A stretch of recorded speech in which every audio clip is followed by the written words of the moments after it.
Good evening and welcome to Face to Face. I'm Adam Jasser, and joining me tonight is Michał Broniatowski, Editor-in-Chief of TVP World. Michał, good evening. Good evening. So this was a big day in Warsaw. President Macron came for talks with Polish Prime Minister Donald Tusk about conditions for peace in Ukraine.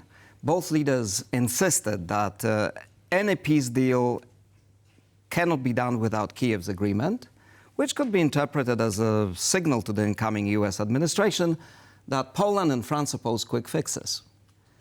Was that the main message from this meeting, or was there something else? I think there must have been something else, because you don't need to travel to Warsaw, talking about the president of France, on a day that he had said that he would announce his next prime minister. On that very day, he comes to Warsaw for urgent talks, so it cannot be just for this statement.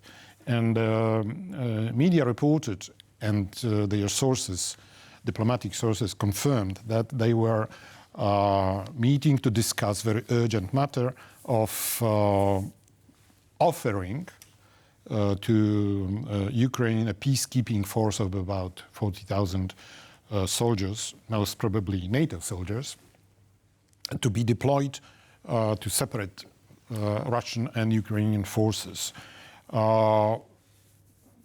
When asked about it, Mr. Tusk, Prime Minister Tusk, said that at the moment it was not decided. So if he says something like that and doesn't deny it flatly, there must be something in it. Right, but Michał, isn't that sort of getting ahead of the story? Because in a sense, every European leader has been saying for some time that peace first, and then we can talk about securing peace. Yes, but, you know, talking about peacemakers, about troops on the border with Russia, means that NATO moves more than 1,000 kilometers to the east. Right, but let me, just to play the devil's advocate, right? Maybe these messages from Macron and Tusk today were meant to signal to the US administration that don't be so hasty, you know. You said that the peace can be achieved very quickly, to Donald Trump, right? They are saying this. But, you know, any idea that we would send troops to secure the border, European troops to secure the border without a comprehensive agreement is premature. We're not going to get into that trap. Of course, there must be peace. I mean, at least ceasefire on the border, on the front line, because of course there is no leader in Europe who would risk sending troops into a hotspot, risking, you know, coffins returning. But it opens a new perspective for these peace talks, because if the peace talks are done in a way that, for example, apparently Mr. Orban is now pushing for, which is ceasefire, he's echoing what Putin is saying, ceasefire now, land situation remains forever, and plus Ukraine has to renounce its bid for the NATO membership. Of course, it is something that Ukraine cannot accept, and France, well, President Macron of France today said that nothing can be decided without the...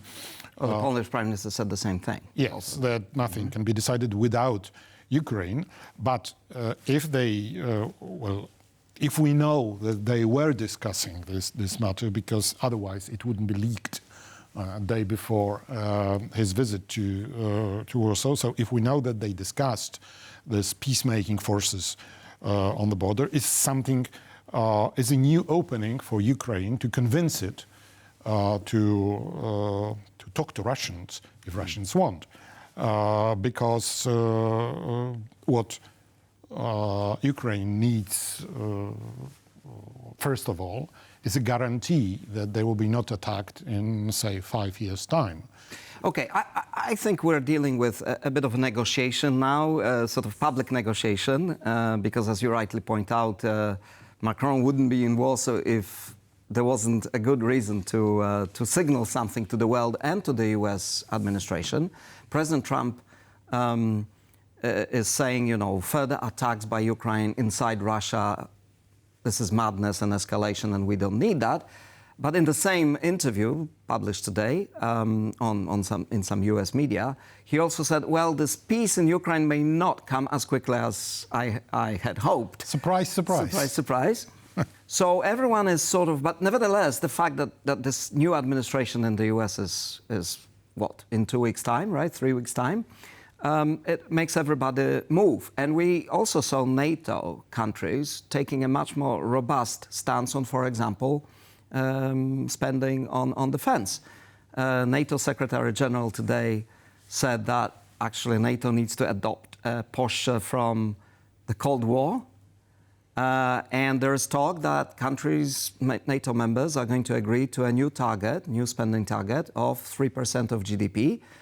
And we're talking enormous amounts of money because we're talking about $51 trillion combined GDP of NATO countries. Without the US, it's 23 trillion, still a huge amount. So we're talking about a lot of money on defense. So is the paradox that Trump's coming is already forcing Europeans to move ahead with some things that they were reluctant to do earlier?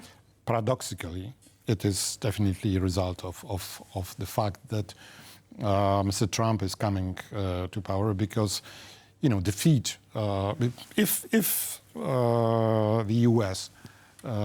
gave up on Ukraine, it would be, you know, a victory for Russia, and Europe cannot afford victory of Russia because now we know that Russia is capable of waging a war. So who can guarantee that they will not do it in different places in Europe in I don't know, in a decade? So Europe and the world cannot afford leaving Ukraine alone.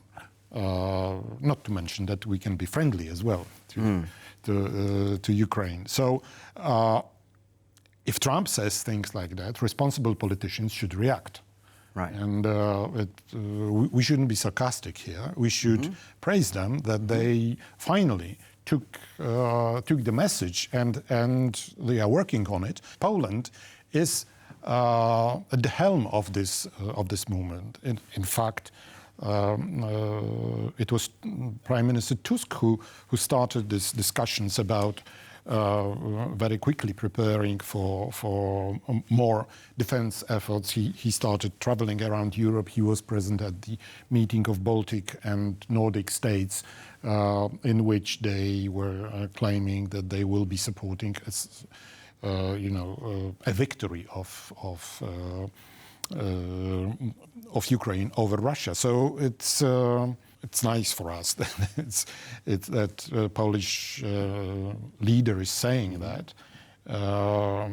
It also reflects the new position of Poland in Europe. I think we'll be talking about it in a minute. I wanted to draw your attention to two more quotes. One was from Rutte, talking about Cold War and, you know, spending more and treating Russia as a threat. And Macron talking that Russia is already waging a hybrid war against Europe. And, you know, they came on the same day. So is this part of this realization that this is serious and we need to move beyond talking, or is it still talking? You know, this is not only them. Also, the so-called foreign minister of the European Union, Mrs. Kaja Kallas, the former prime minister of Estonia, has already changed the tone, saying that we are convinced that Ukraine must win. Previously, it was we'll support Ukraine as long as it takes. Rutte, also the Secretary General of NATO, said in his first interview with the press since his nomination, it is time to shift to a wartime mindset. High time to do it, because Russia is in a wartime mindset, and it is spending 6% of its GDP on armaments. But we have to remember that Russia's GDP is 8 times smaller than Europe's GDP. So the actual number of tanks and other equipment. I know, but Europe I'm talking about effort. Yeah. You know, it's 6% of GDP, but at the same time, a third of their budget spent on tanks and military equipment. So, and their whole economy has switched into wartime setup. If Russia is capable of producing 3 million shells a year and Europe is hardly reaching 1 million, it means that something must change in Europe mindset. And the new NATO boss says it must be a wartime mindset. We'll get it done. So going back to what you mentioned earlier, that Poland is emerging as a leading player in this new European mindset, you know, this war footing or defense footing. You know, is this for real, or is this just a flash in the pan? What, that Poland is becoming more important than it was? Definitely, yes. You know, Poland is after 8 years of Eurosceptic government in Poland, which lasted until last year. Poland is now returning to its place, because Poland is one of the 5 largest countries in Europe, and under the management of Mr. Tusk, former head of European Council, Poland is... But when it comes to Russia, you know, both the current government and the previous government, they basically speak the same language, right? That's right, but I said they were Eurosceptic. Ah, okay. So they, of course, Poland was an exemplary case. Poland welcomed over 1 million Ukrainian refugees. Poland changes laws in the country to support them. Poland gave the largest amount of tanks to Ukraine. In those first crucial days and weeks. In crucial moments. So President Macron thanked Poland again today. Exactly. So, but it was, you know, the supporting of Ukraine. But at the same time, this government was extremely anti-European Union, especially in the field of rule of law and alleged dominance of so-called Brussels in Poland's economy, health service, whatever. So that made it more difficult for Poland to play. Poland was not constructive role in the exactly, and now Poland is taking a leading role not only on defense field, which is most important today, but also in other fields. You know, it was on Wednesday when POLITICO, one of the important media outlets in Brussels, announced lists of 28 most influential people they envisage for 2025, for the next year. And this list, for the first time in history, includes 4 Polish names, starting with Tusk, together with Mr. Piotr Serafin, who is now the head of the very important Commission of Finance. Also, the Polish centrist candidate for president, Mr. Rafał Trzaskowski, is also on the list in the group of disruptors called page turner, because he you know, the whole future of Polish democracy is depending now on his victory, because if not, the cohabitation with another will turn Poland into France. Oh, no.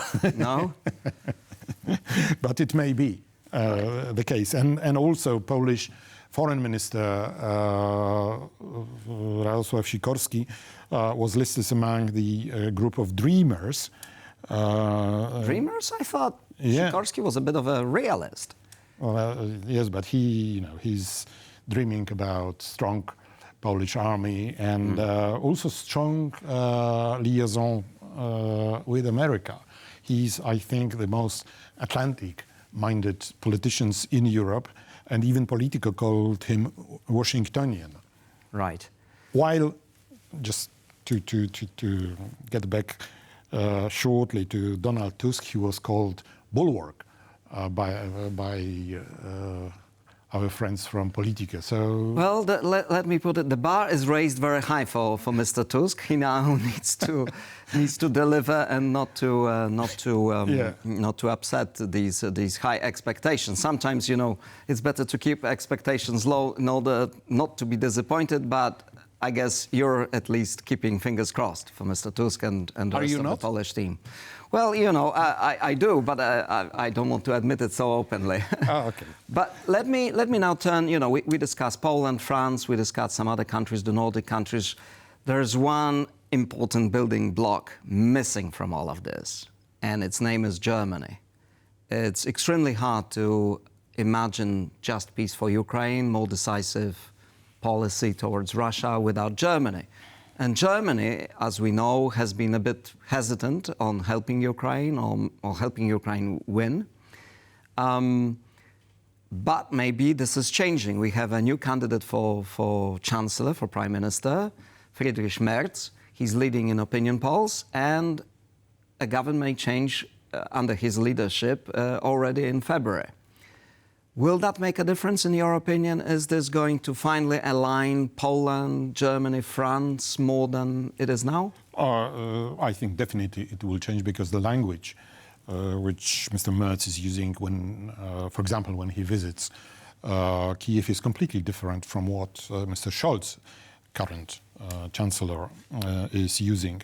And also it is the decline of Mr. Scholz is even publicly noted by Tusk, who during the meeting with the President of France says the key role for defense of Europe is going to be played by France and Poland. No mention of Germany. I think he's provoking Germany to more action. I think it's also a demonstration of certain impatience with Germany. Exactly, because, especially after the phone call which Mr. Scholz made to Putin a few weeks ago, this is something which I would call distasteful. Because, of course, again, he got nothing. Like before the... But that was just election campaign on his part. Of right? course. He's on the losing side, and he wanted He's looking into the eyes of Putin and hoping that, that when German audience will see it, they will consider him a big politician who is trying to... So is this a return to, Friedrich Merz is from the Conservative Party, from the center-right party, CDU, right? And we associate, and particularly younger viewers may associate the CDU only with Angela Merkel, who was chancellor for many, many years. But she was ambiguous on many things, including Russia. Whereas, is Mr. Merz more in the sort of old mold CDU, much more robust on defense, much more skeptical of Russia, or is this just an appearance? I think he thinks about his mentor. I would say that he's rather looking at former Chancellor Helmut Kohl, who was the Chancellor of the unification of Germany and who was also instrumental in Europe moving towards new order. Right. So let's hope Europe now moves towards a new order with Ukraine inside. Thank you, Michał, very much for your comments. Thank you. This was Face to Face. Thank you very much for watching, and see you next week.